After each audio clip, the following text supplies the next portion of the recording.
So this is a gift from me and my wife. This is olive oil from the West Bank. Ah. Whenever I go to Jordan a lot, but my wife also like, ask for the oil from the West Bank. It's very good. It is the best oil ever. And the thing is, the olive trees, they survive up to 600 years. And they are passed from one generation to the other. And it is like a family heritage. And the way that you do it, so this is za'atar, and you add to it sesame and a bunch of herbs. Since 1967, Israel have actually uprooted 800,000 olive trees, just to. Why aren't you taking in any Palestinians? Why is Egypt not taking Palestinians? Why does the Arab world want to constantly attack Israel without actually offering any place to go for the Palestinians? And what do you say to that? That is exactly what Israel wants. And that is exactly what might actually starts Third War III. This is the war solution. These are Palestinians. These are their land. And then suddenly take them. Why? So they've been basically kicked around from their homes. And now another country should take them? You see what will happen? Imagine this. Now. And because Israeli official has been talking openly about this. It's like, why don't they just go in Sinai? Why they go?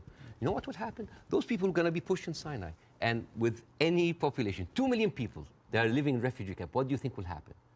Unrest, chaos. And then after a few years, the Western media will come with their cameras like, oh, look at those Arabs. Oh, they're killing each other. Oh, Israel is good that they got rid of them. And then they will go to the West Bank. And so those 3.5 million people push into Jordan. The whole idea, why does Jordan take them? Why does Egypt take them? The same question. Europe has 44 countries. Why don't they take Israel? America has 50 states. Why don't they give them Florida? I mean, we seem to complain about Florida the whole time. Why don't they just like give Israel? The whole idea was like, oh, you're Arabs, you're all the same. No, no, no. Because what will happen then? So Israel will move into Jordan? That's like, oh, Saudi, why don't you take the Jordanian? So this is not a solution. This is not a solution. Bاسm, In 3 weeks, Israel morally corrupted the West like no other. I think the West will have a lot of time to recover because for years, the West has been telling us, oh, look, we're liberal. We're all about human rights. All are equal. Adopt our values. And then suddenly, well, you don't want to even to cease. We don't want to even tell Israel to stop. And suddenly we wake up and we found McDonald's are giving free meals to the Israeli because like nothing will make you feel better after killing a bunch of Palestinian kids than a happy meal. So let me ask you this. They have a toy. So this brings, say, take the student protests in America, at university. But I do have a problem. The protests that happened almost immediately after October the 7th, inflammatory and hurtful to Jewish people. They see Israel as a criminal state who is killing their people. They are supported by the international community in America. It's just a feeling of happiness, like, yes, our enemies that we cannot touch them has been hurt. If I cannot get you, I'm just going to scratch your eyes. Because you've been beating me all the time. If you look up Sderot Cinema in 2014, when Israel was bombing Gaza as usual, and the Israelis in the Sderot settlement went on a hill, and they had popcorn, and they had drinks, and they were like watching the show, and they were cheering with every rocket coming down. The wedding of hate, Jewish wedding in Israel, where they were celebrating the arsons and the burning of Palestinian. Samer Abu Za'anin, who is like a young kid that he was shot point blank by an Israeli soldier and he was not allowed to have any medical attention. And as his dead body was being put into ambulance, the Jewish settlers were cheering.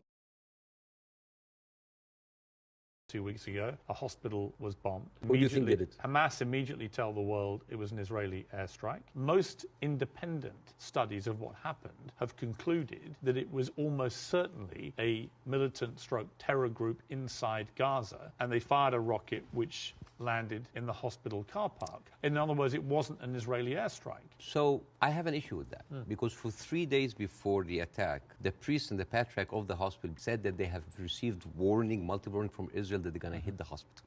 And then at the time of the hit of the hospital, one of the top aides of Netanyahu, he tweeted about like we hit the hospital, and then he deleted it, and then basically like Israel gaslighted the world. But it was not us. But that's why I said most independent. No, that's not true. Over 10 years, Hamas launched 35,000 rockets into Israel. And many failed. They killed 69 people. But in one strike, you want to tell me that these glorified firecrackers caused that kind of damage? Yes, it looks like they did, yeah. Okay. 40 babies have been reported to have been killed, including So some where are those who beheaded were beheaded? babies? Well, apparently journalists are being shown utterly horrific footage. As a journalist, wouldn't you take anything that an authority would say with a grain of salt? Yes. Especially if this authority have a long history of lying. 1996, they bombed Kana. It's a refugee camp. They killed 106 people.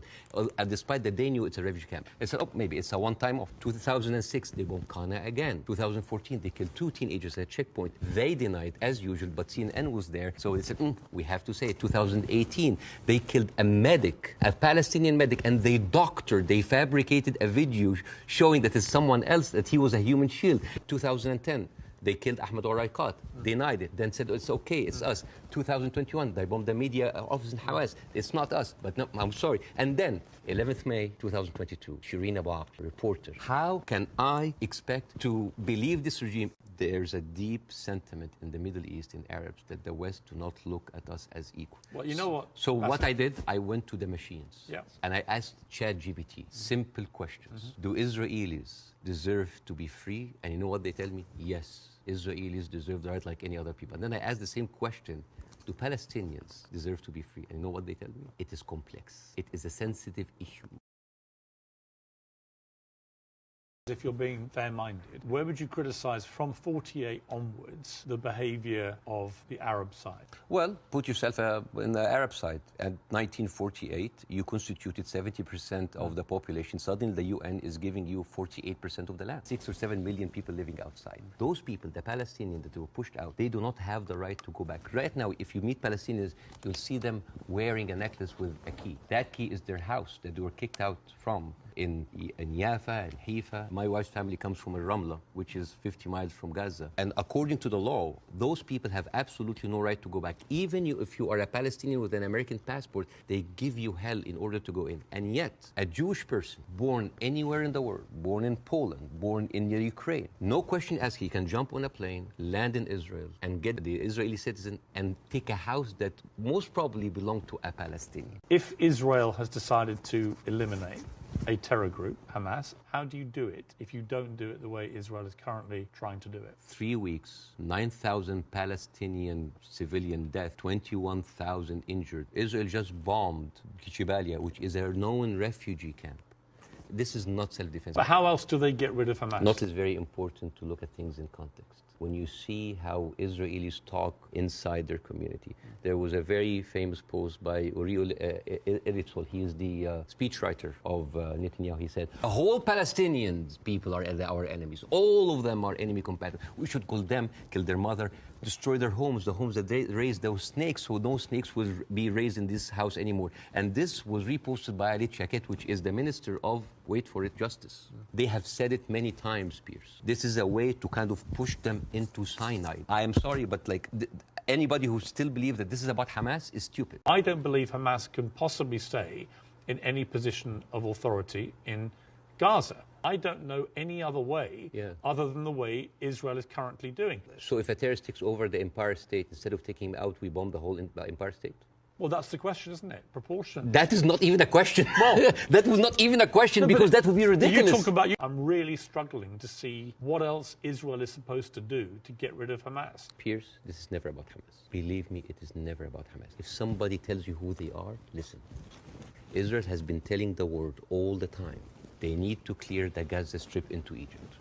You think that's always been the plan? Always there. I mean, they have said it. They have said it many times. Why does Egypt take them? And do you think when Egypt takes them, do you think they'll go back? And then when they're done with Gaza, they will go back to the West Bank. They will kind of like build the settlements around them, and then until they push them into Jordan, because that is the plan. They have token.